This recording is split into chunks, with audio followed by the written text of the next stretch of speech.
એચએ commerce સર્કલના નેજા હેઠળ ભારતીય બજેટ 2025 વિશે વક્તવ્ય યોજાયું।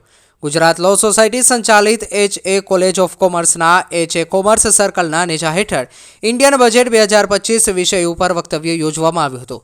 આ પ્રસંગે કોલેજના પ્રિન્સિપાલ સંજય વકીલે કહ્યું હતું કે દેશની પ્રગતિ તથા નાગરિકોની સવલતોનો આધાર આપણા બજેટ ઉપર આધારિત છે। દેશના છેવાડાના વ્યક્તિને રોટી, કપડાં, મકાન, હોસ્પિટલ તથા શિક્ષણની સવલતો મળે તે જરૂરી છે। રાષ્ટ્રીય સ્તરે કરવેરાના નિર્ણયો તથા પ્રજાની સવલતોનું આયોજન થાય છે। કોલેજના પ્રાધ્યાપક પંકજ રાવલે ઇન્કમ ટેક્સ, જીએસટી તથા અન્ય વેરાઓ વિશે વિસ્તૃત ચર્ચા કરી હતી।